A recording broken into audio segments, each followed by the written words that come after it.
Pada video sebelumnya, Anda sudah dijelaskan mengenai apa itu Flip Classroom. Dan pada video ini, Anda akan mempelajari mengenai karakteristik yang dimiliki oleh Flip Classroom.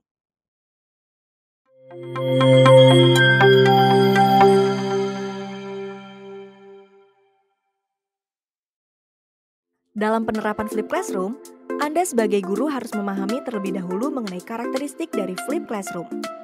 Tentunya hal ini bukan tanpa tujuan. Dengan Anda mengetahui karakteristik dari Flip Classroom, Anda akan lebih mudah dalam merancang kelas Flip.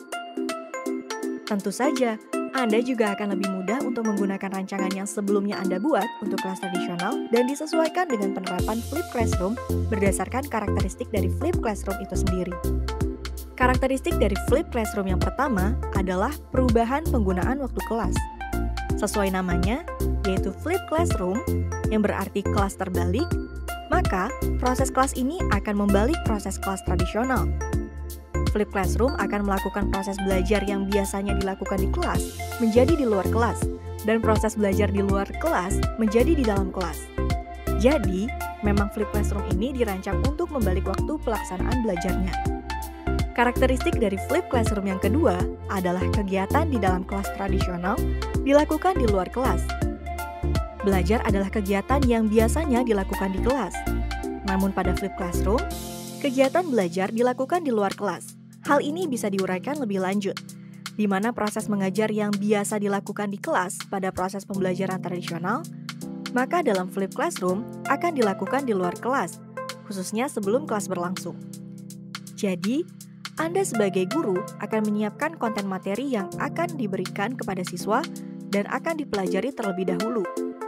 Hal ini adalah solusi dari tidak maksimalnya penyerapan pemahaman siswa di pembelajaran tradisional karena siswa yang datang ke kelas tidak memiliki pemahaman awal mengenai materi yang ingin dipelajari.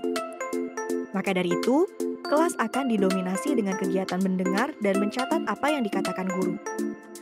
Karakteristik dari Flip Classroom yang ketiga adalah kegiatan rumah dilakukan di kelas.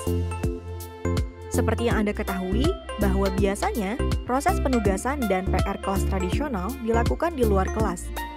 Hal ini juga memiliki kelemahan karena siswa juga tidak maksimal bisa belajar, karena belajar tidak akan terjadi bila siswa tidak mengalaminya sendiri.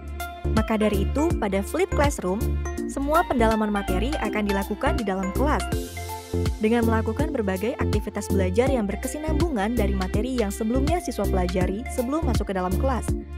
Berbagai aktivitas belajar di dalam kelas dapat berupa FGD, praktek, roleplay, dan lain sebagainya. Karakteristik dari Flip Classroom yang keempat adalah kelas menekankan pembelajaran aktif.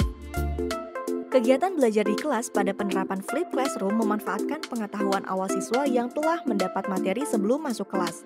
Jadi, guru merancang kelas untuk bisa memperluas pemahaman siswa lewat pembelajaran aktif. Seperti, siswa dapat belajar berpasangan dengan rekan kelas yang bertujuan untuk bisa memecahkan masalah tertentu yang diberikan oleh guru. Semua itu adalah bentuk pendidikan yang berfokus pada siswa. Karakteristik dari Flip Classroom yang kelima adalah pemanfaatan penggunaan teknologi. Flip Classroom sangat adaptif dengan perkembangan teknologi.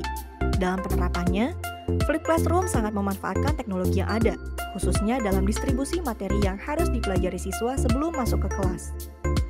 Dan begitulah penjelasan mengenai 5 karakteristik utama dari Flip Classroom. Dengan Anda mengetahui karakteristik ini, maka saat melakukan perencanaan, Anda sudah bisa menilai sendiri yang Anda rancang itu benar merupakan Flip Classroom atau bukan. Dan pada video berikutnya, akan menjelaskan mengenai kelebihan dan kekurangan dari pembelajaran Flip Classroom.